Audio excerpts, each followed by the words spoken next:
cherish all the time you spend, you tuned in to. It's time again to cherish all the time you spend, you tuned in to. It's the number one podcast. The topics of discussion when we broadcast. So all them artificial man jokes, we do it natural from the concrete to a public standpoint. Real, wherever you're from, life is coexistence, but to know the real, you just gotta listen. Wherever you're from, life is coexistence, but to know the real, you just gotta listen. It's time again. What up, y'all? You tuned in to the 52 Scott Podcast. This is Music Monday, and I'm your host, Slash. And with me, I got Comedian 96, K Money, Freddie G. Together, we are the Mind of Men. Don't forget to like and subscribe. Follow us on X, formerly known as Twitter, at 52 Scott Podcast. On Instagram and Facebook, the 52 Scott Podcast. All right, welcome back to Music Monday. So I hate to keep coming back every week, you know, a fresh week with a harmful situation. So we lost Fat Man Scoop. And if a lot of y'all not familiar with Fat Man Scoop, he's done a lot of songs with Missy, which Music Makes You Lose Control, which was a wonderful song. This was one of the first ones when I knew who Fat Man Scoop was. Mm-hmm. But anyway, he collapsed on stage doing a performance. He was rapping, but when he got behind the DJ booth, he kind of collapsed, you know. So he was 53 years old, so, you know, my condolences to the family of Fat Man Scoop. For sure. You know, and friends and stuff like that, you know. But in the hip-hop community, man, we keep losing artists. Seem like every week. Every week. We losing somebody, man. And it's kind of sad, you know, but just wanted to say that he did work with people like LL Cool J, really? Fugees, Timbaland and Magoo. How old was he? If you mind me asking. 53 years old. You just said that. I did. I So what his main thing was, Fat Man Scoop was a big collaborator or hype man. Yeah, he was the first not gonna say the first DJ Khaled, but you know that's where you used to hearing him, you know, right, hyping people up. Exactly. I'm sure people know his voice. Mm-hmm. Yeah, you gotta know Fat Man Scoop. He did the yelling, but he worked perfect on the hype crunk songs, you know, and I think his role was basically just to get people more involved in the song without seeing a performance. Because if you hear his voice, it's so energetic on these songs, like Lose Control that he did with Missy. Right. I don't know if y'all remember that song. Yeah, Music Make You Lose Control. Yeah, well, that was him on the hype vocal. So he's the same guy that does Now let me clear my throat. No, that's DJ Cool. And DJ Cool is real cool. Yeah. No, the other one He's where from DC, DJ Cool. the one with Faith Go-Go Ever, music. I never knew that was you know that get louder, get noise. Yeah, that's him, right? That's him. That's what I thought. That's what Fat Man Scoop. Yeah. That's his character. Yeah. So anything you hear, you're gonna hear that he's got a big voice. Mm-hmm. But what I will say is during his passing on stage, they had the nearest emergency team nearby, but that didn't help him. I think it was when he hit the ground. I think he was already dead because CPR didn't help, and they had paramedics near. Of course, you know, concerts, they have a paramedic or several, right, you know, for the crowd or for the audience, whatever. Right. But what I want to make clear is when you're a performer and you deal with a lot of stress and a lot of, I guess, interaction on stage, you have to be, because you can't just get on stage and walk around. Right. But at this age, I mean, we lose some to drugs, but at this particular, I don't think this was a drug situation. And the only reason why I say that is because when you're a performer under a lot of stress, you can have a heart attack. Right. You know, you could pass out. And I think this is what we've seen here. I don't think it was an issue of him being on drugs or nothing like that. Not at all. I think it was the same issue as when we had one here in Houston, our own. Yeah, Big Pokey died the exact same way. Mm-hmm. And if I'm not mistaken, before that, there was somebody else. I don't want to say the name now because I don't want to get it wrong. but Pokey wasn't the first that I've heard of. Well, I'm sorry. Even if it's not like drug related, I mean, but think about it. You got the name Fat Man Scoop, right? Because you're a fat man, right? You got the name Big Pokey because you're a big man, right? Big Pond. So when you associate fat and big, a lot of times you associate. It's unfortunate, but you look at high cholesterol. You think of high cholesterol, right? You think around clogged arteries, right? So is it possible? Yeah, that diabetes. Is an underlying condition. Yeah. Is it possible that maybe the heart attack comes from clogged arteries? Right. Like to eat. You gotta eat the who right knows? food. And so it could be too much stress on the heart when you're moving around energetic on that stage like that. I agree. But you also have to factor in, like Slash said, the age. He's not a young 53. cat anymore. Yeah, so entertaining at that age still, I think artists have to have a workout regimen, to try to help prevent or eliminate these things from occurring. I agree with that. So here's something to think about, though. Wouldn't being on the stage like that a form of working out? It is a form of working out, but if you're not doing it on a regular basis, you know what I'm saying, your body is not used to that. And if you're eating bad, I see where you're coming from, Freddie G's, because if they're performing on a regular basis, but then you on backdoor and eating steak and lobster and shrimp and unhealthy foods. It's not adding up because you're eating unhealthy, but you're, it don't add up. So it could be the eating. Slash, did they ever give a cause of death? No, I think they just saying he had underlying conditions and he just collapsed on stage. I don't know the exact what the underlying conditions what the underlying conditions were, or if that was even why he collapsed. Yeah. But I just think that that's an important topic for some people that's out here looking to get in the music industry. And you got to realize that if you're going to do these shows, like K Money said, you got to have a regular workout, daily. That way, this is something that your body is used to. So when you begin to do it, you may overdo it trying to perform and haven't been working out regularly. Because you can imagine the anxiety that they get from performing. Right. It just not. I don't know if anxiety is the right word. The adrenaline that they receive, they get from performing. The amount of people can change. Yeah, I can imagine. Yeah. So I just think it's important to mention the fact that there can be underlying conditions that can cause one to collapse on stage like that. And for me, that's a loss to the music industry. We lost Fat Man Scoop, and just past week, Thursday last week, we lost Rich Homie Quan, another good artist. Yeah. And he had songs back in the day that a lot of people knew. He had Flex, Walk Through, Type of Way. So he was a really creative artist, and he was mainstream. He became a mainstream artist from Atlanta. Now, he died at the age of 34. Young. And lately, they've been getting younger and younger and younger. And so, to me, this is important for the younger community. The younger community to understand. You have to take care of yourself accordingly. You have to eat the right foods. A lot of us don't do that.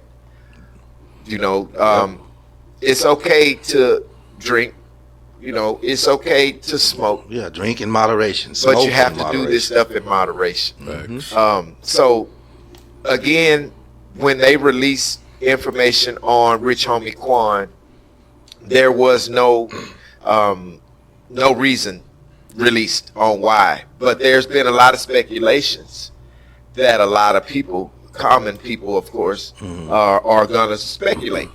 So they're saying he overdosed, or now he wasn't performing. No. So we know that it wasn't an underlying condition that made him pass out or whatever. Yeah.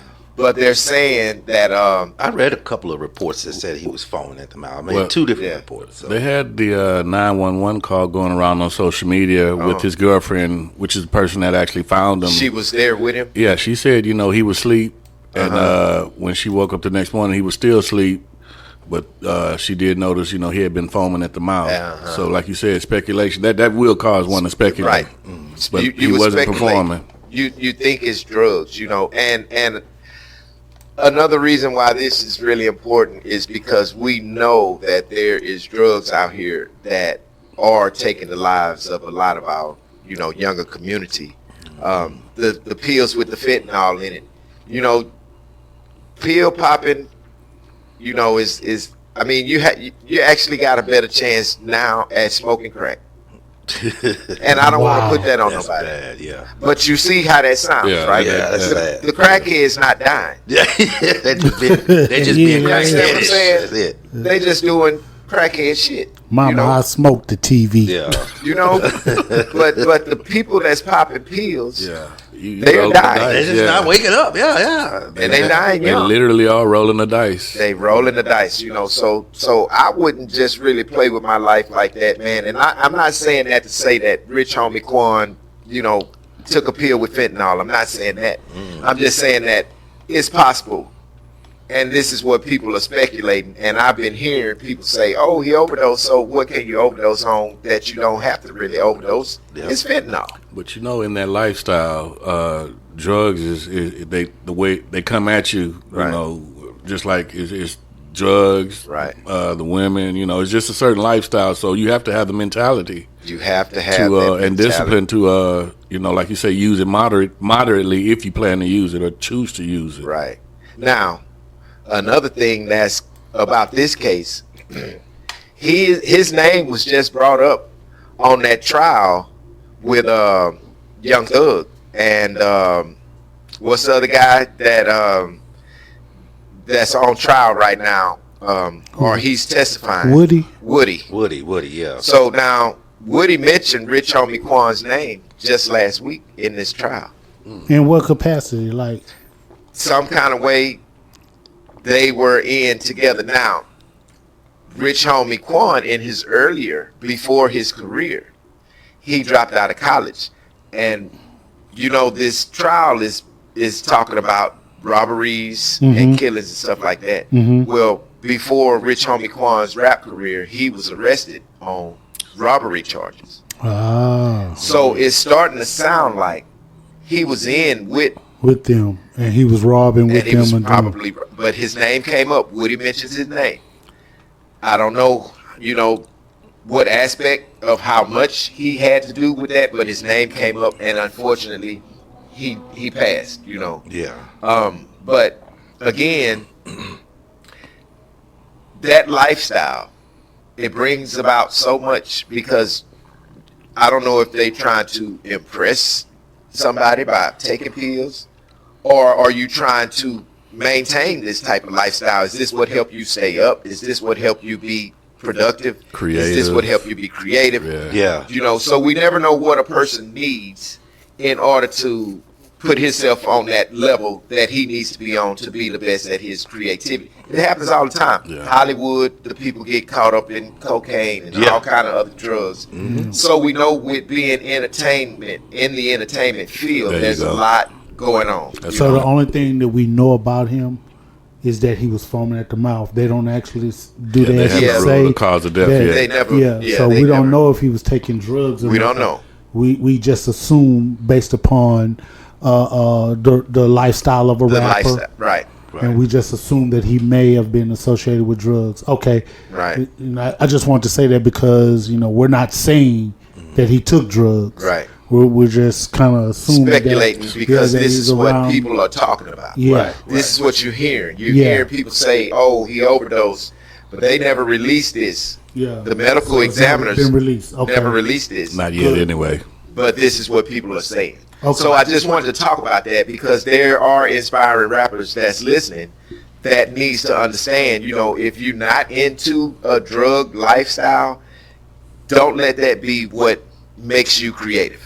Yeah. You know what I mean? Don't use the drug to enhance your creativity. Right. Exactly. Using the drugs to enhance your creativity is just a false sense of creativity. Exactly. It's kind of like, oh, I drive better when I'm drunk. Right. Or I shoot pool better when I'm drunk. Right. Well, you can't do nothing better when you're under the influence. That's what your mind thinks. Yeah. So your mindset has to be right because that's the wrong mindset. Yeah. So, Now him and Rich Homie Quan and Young Thug was a pair. You know, they was Rich Gang. Mm-hmm. That Birdman. Yep. So they fell out, and it spilled into the trial. Now, I know for a fact, and I'm not trying to change, but this is a loss, of course, for hip hop or for music. This is definitely a loss. But then there are other things when you're trying to win. And what they was trying to win with is, why are you robbing all the rappers in the city? Yeah. You know what I mean? Yeah, you're trying to win, but you end up losing. So my thing is just, you know. So when you're using the phrase "win," you're speaking of it from a standpoint of on the come up, trying to come up. Right. And there's several different definitions for win. Whether it's a win of an artist trying to come up, or if it's a win for the music industry as a whole. Mm-hmm. And to me, this one is a loss. You know, and they were trying to win as individuals, robbing people. But here you are in a court case, and now what's going to happen with Young Thug, because there's one person that they can't charge if he was being brought in to be charged for this crime that's been committed. He won't be charged because he's deceased. He's lost his life. Golly. So, you know, we'll see whether Young Thug wins or loses with this situation. But I know it's not a good situation either way. But my condolences go out to Rich Homie Quan's family. He had 2 kids he left behind. Big loss for music.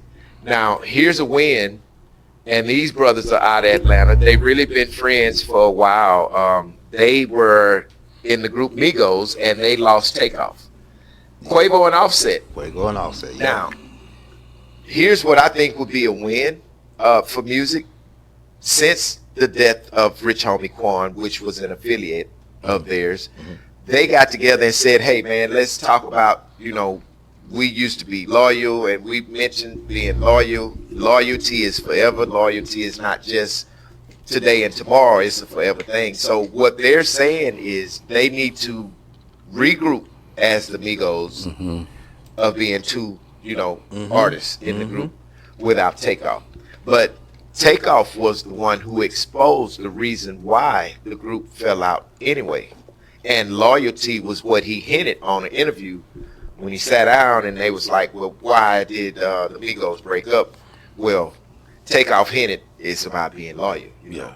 But I think the 2 should actually get together and put whatever differences aside that they had just on the strength of Takeoff. Well, the history of rap, groups been breaking up for a while, and they'll break up and get back together later on in life. Yeah, you know what I mean. Well, they're young, and they've always done that, whether it's been hip hop, R&B, or whatever. But the reason for that, and most female groups break up sooner. The reason for that is there's too many different personalities that clash, and there's no way that they try to work that out. But anytime it's 2 or more people, you have to work out your differences. Especially if you doing business in the same, you know, faction or whatever, you have to work out those differences. You have to work through those differences.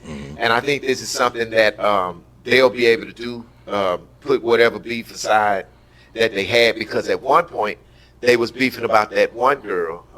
I can't think of her name. I think Freddie G, I think you remember her name.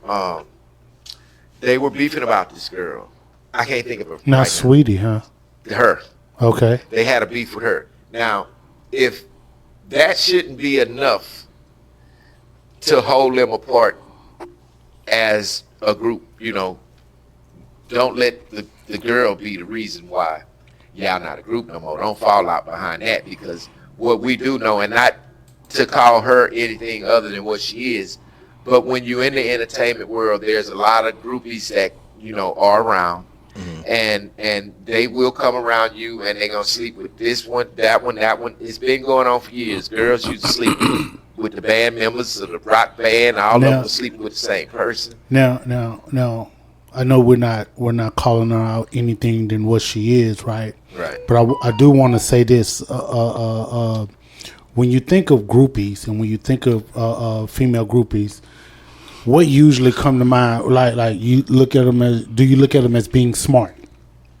Some of them could be. Okay. Their reasoning Yeah. may be smart somewhere. Now the reason why I say that, why I asked that, is because if I'm not mistaken, I think Sweetie graduated from like USC or UCLA or something like that. I don't know, but that's good. Yeah. So I mean, that but doesn't mean when you mention groupie, though, that being smart is not the first thing that pops in your head. You don't think of her being smart. So I don't want to make it. I want to make sure that our listeners know that we're not calling her a groupie. Yeah, we're not saying. Yeah, we're not saying that she's a groupie. She's just from what I see. She's just the bridge between the two, and I think of why they fell out. Yeah. Not to say that she was the groupie that done it. No, I'm not saying that, but I'm just saying when there's women around the entertainment field, you have to realize that some of them are groupies. You can't get upset with your homie behind the groupie. You know what I mean? No, not so at all. don't let the woman be the reason y'all two fall out when y'all was friends from childhood. Well, shit, I thought they wasn't just a group, but they were also family, I thought. Yeah, well, Takeoff and Quavo right. was family. But Offset was just a friend of Quavo. Got you. So I guess they're mending their differences, and I think this is a win for the music industry as a whole. And too bad that they had to lose a mutual friend to come to this agreement. So a lot of time, and again, that says we need to start thinking about future before we do stuff. You know what I mean? Yeah. Think about the future, because a lot of that, and maybe had they stayed a group and cool, maybe we still have Takeoff. Who's to say? So those two, Quavo and Offset, talking about their differences and saying that they're gonna get back to being a group of two is a win for the music industry. I think they did pretty well as far as changing what hip hop sound like for the new generation. They did a good job with it, so I think that would be a win for them to come back together and at least do another album. Now, here's another win for the music industry. Bruno Mars. Oh yeah. Now, this is somebody you don't hear much about in the news. I know there had been, certain speculation, false allegations. False allegations. Yeah.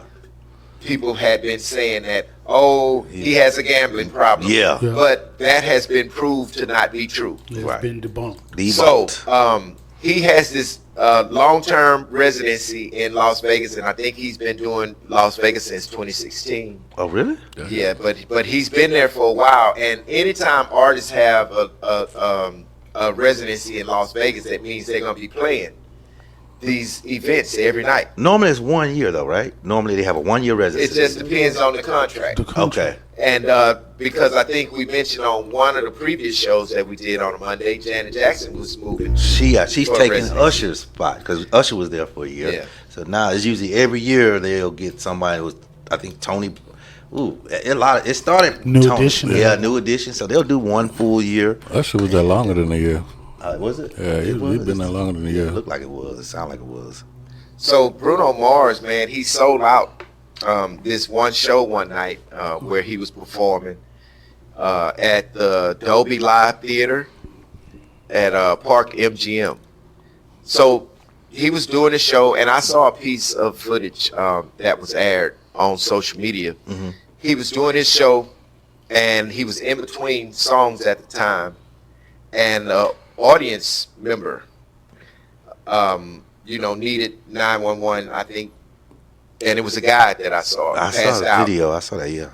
But what Bruno Mars did was stop and made everybody aware that, hey, this guy needs some medical attention, which I think is a big win for the performer, because for one, he had to be paying attention to what was going on in the audience to even see that. Exactly. Out them stage lights, you really can't see in the audience like that. Well, the thing about it, most artists are taught not to look at the people's faces, is to look above the heads. Yeah. But in this instance, he couldn't have been looking above everybody's head. He was looking in the audience. Mm-hmm. He's actually saw this. So that's a win for Bruno Mars. Shout out to Bruno. Yeah. Now, Also, man, people don't mention it a lot. When you think of Travis Scott in that Astroworld incident, he had the similar. There was in that Astroworld where a few people died, lost their lives. Right. There was a point in the show where Travis actually stopped the show to make sure that some person got medical attention. Right. So that pretty much has gotten overshadowed. That's gotten overshadowed because they rather blame him for the incident than allow him to try to help, and it's sad, but they look at the money at that situation. But shout out to Travis Scott for that. Also a native Houstonian. Again, shout out to Bruno Mars for taking care of your people that come see you. Because right now in this day of age, man, in music, you have to have a really, really good product in order for people to go out, buy the ticket, high price ticket, buy an outfit. Mm-hmm. Get in their car, drive an hour and a half. Sit in traffic. Pay for parking. Stand in the line. Pay for parking. Go in, get a drink. Eat that highest price food. Yep. And watch your show. Man, do you know how good your music have to be now to sell tickets? This man sold out a show. And the reason why I wanted to mention this is because any artist that's listening, if you're a new artist, don't just see what we used to think about. What was a win for us back when we was really heavy in the music in the early 90s. Mm-hmm. We knew, okay, you have to cater to the mass of people. Mm-hmm. Well, right now, most artists are catering to who they are, which is 10% of the American people, because you only shooting for the ghetto people. Your style of music is only going to attract. These people don't even have no money to do all that, to go buy an outfit, to pay for your ticket, to come see you. Let alone, is your music even good enough for me to do all of that? So you have to really be the best that you can be. You have to cater to the masses. It's not just about, I'm a hood superstar. Let's get off of that. That's what's going to make music better. So a win for us in the music industry is for you younger generation artists to understand that you have to actually cater to the masses. Don't just cater to the asses. Y'all get back at us. So that's all, y'all, for this edition of Music Monday. Thanks for tuning in. Come back tomorrow and check out True Tuesday with K Money. Hit that like button, subscribe, and follow us on Instagram and Facebook, The 52 Scott Podcast. Follow us on X, formerly known as Twitter, at 52 Scott Podcast.